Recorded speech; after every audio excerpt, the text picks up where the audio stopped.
We are going to start working on our term project this week, and you will be submitting the proposal for what you want to create. So I'm going to give you an overview of the project, going to show you some examples, and then we'll go over the instructions for the proposal and also the instructions for milestone one. So the project uh, basically has you utilize HTML5, CSS3, JavaScript, and jQuery. And you're going to apply the skills that you've learned to create a landing site for your games and then to create 3 different games using different skill sets. So the deliverable, what you're going to end up with at the end of the semester is a main landing page, and your games should be around a theme. And you can literally, pick whatever kind of theme you want. If you're into sports, you might want a sport theme. If you're into music, you could do more of a music theme. Um, I did mine on pirates because I think pirates are funny, so I've got a pirate theme. Um, but you're going to need to, think of a theme. I mean, and you could do a retro theme or an old style game theme. It's totally up to you what you want to create. But you're going to need a landing page. And the requirement for the landing page is that it's going to be HTML5 and CSS3. You certainly can include JavaScript in that or jQuery, whatever you prefer. But the minimum requirement is HTML5 and CSS3, and it should be a responsive page. The first game, or I should say one of the games, needs to be HTML5 Canvas and JavaScript. And we will be learning HTML5 Canvas in the upcoming weeks. It's kind of funny that it's called HTML5 Canvas. Um, all of the coding that you do is JavaScript, but the tag is an HTML5 tag named Canvas. So, um, but it's often used for graphics and developing games. So you need to do a game using that. And then you need to code a game using jQuery. And then the third game is your choice. You can use HTML5, CSS3, JavaScript, jQuery, APIs. In fact, you could use APIs in any of the games. And you will be learning how to interact with an API in the upcoming weeks. So, as far as your games go, they can be original or they can be remakes of existing games. You cannot copy another person's game and call it your own. Okay? That's plagiarism. Um, it is totally okay for you guys to go into Chat GPT and have Chat GPT help you out, but Chat GPT cannot code your whole game, and it will not code your whole game. It doesn't do scoring, but it may give you kind of a starting framework, which is okay.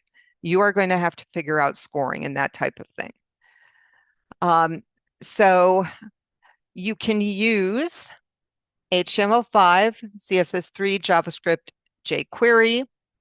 You cannot use any frameworks. So no Bootstrap, no Angular, no React, Vue, or any of the other hundreds of JavaScript frameworks that are out there. You can't use any CSS frameworks.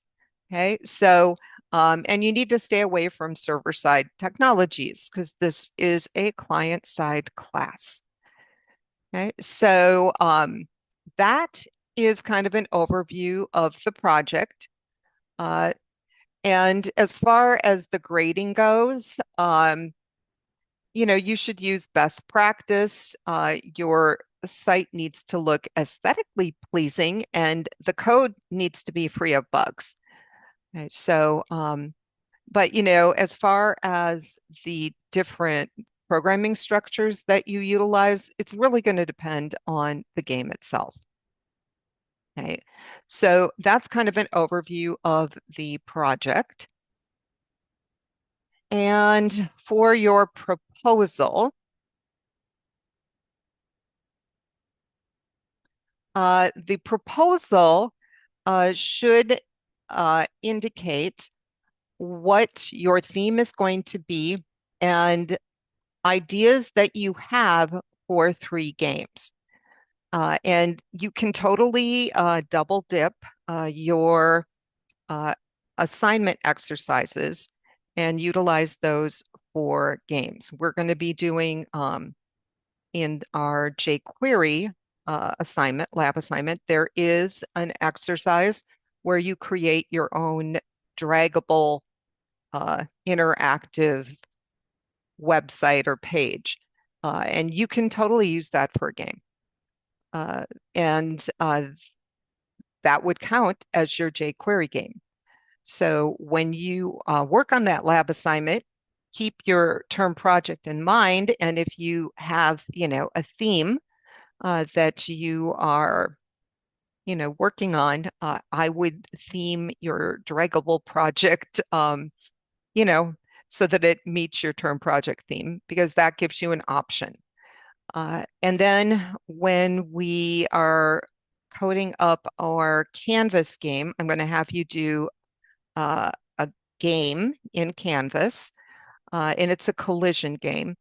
And you can totally use that as one of your games as well. And then that would leave a third game that you need to come up with on your own. So if your plan is to use the draggable jQuery game and to use the Canvas game that we do in lab as 2 of the games for this project, that is perfectly fine. Okay, just so you know that. But you are going to need to submit um, what you're thinking of for your theme and your games. There is a Dropbox for that, and it is worth points. And here's the Dropbox I just mentioned. And then the milestone instructions. Let me look at those. So the first milestone is simply your gaming interface. Now, you don't have to have a game coded. This is the interface, and it should be a mobile-friendly page. You need to have the tabs for the games, but the games do not have to be coded. Okay, so I will show you what I did on the pirate one. So this is my site. It's pirate themed. And so these are my tabs for my games. And you can see you mouse over them and it gives you a description. So I did use JavaScript for that. So if you want to incorporate JavaScript, you can, or you can just have people click on these and then, you'll have kind of an empty page because you don't have to have those games developed yet. My README, which you all need to have, my README is here. And that needs to be coded with copyright information and information about your games. I coded mine, as you can see, I did use JavaScript to open up this little text README. And so I've got a description of my games. I've got some plans for my next version. And then I've also got a file directory, contact information, and copyright. So for this first milestone, you're not going to have all of this information, right? Because your games aren't created yet. This is something that you will be adding to as you progress through the course. You can do separate READMEs for each game, or you can do one like I did.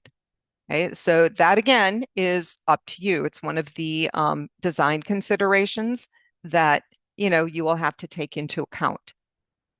Um, so what you need for milestone one is you need the landing page that, is based on your theme. You need 3 game pages or tabs, okay, that are linked into the page, or you can do the mouse over like I did.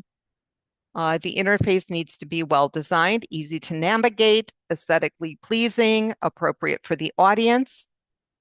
And on each game page or tab, include the name of the game and a short description.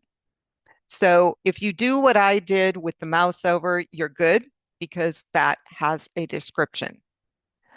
If you don't do the mouse over, when you click, it should have a description of the game. The game does not have to be coded. Okay? You just need a description there. And then as far as the README goes, I showed you mine. And at this point, all you're really going to have is a description of each game and then your copyright. You're not going to have anything more than that because you haven't developed the actual games yet. So the README is going to be a little bit limited.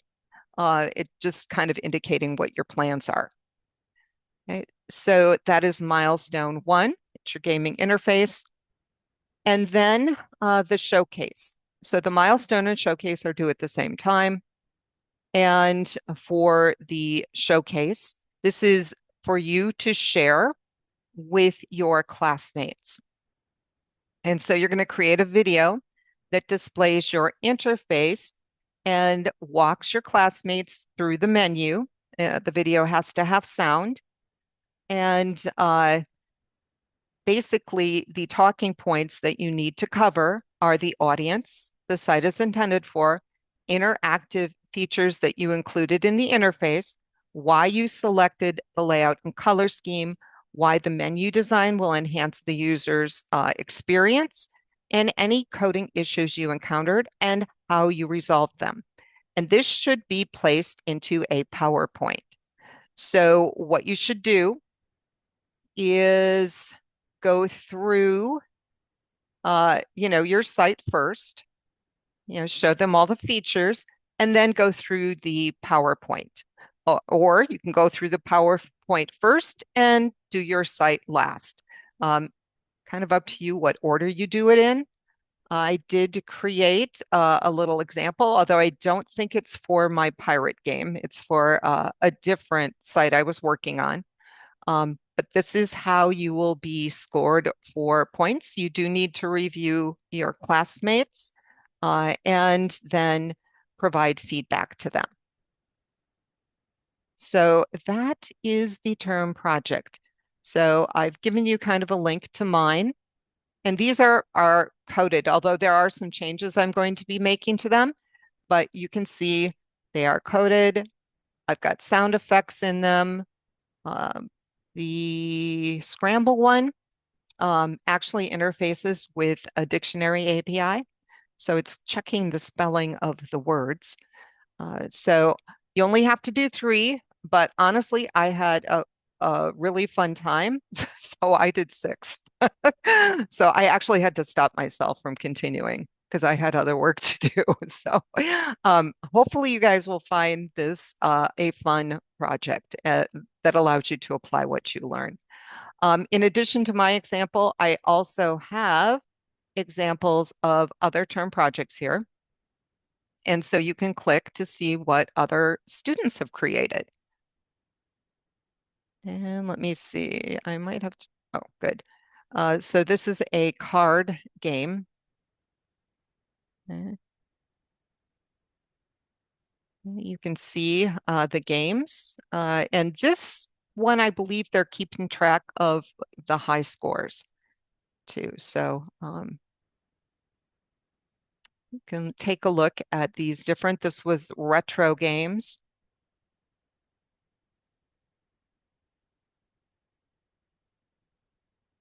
And he did several interesting games, and you can see this is like an automatic forward. You will actually be learning how to do this later in the course. So what this particular student did is once we learned how to do this, he totally changed his landing page, which is fine.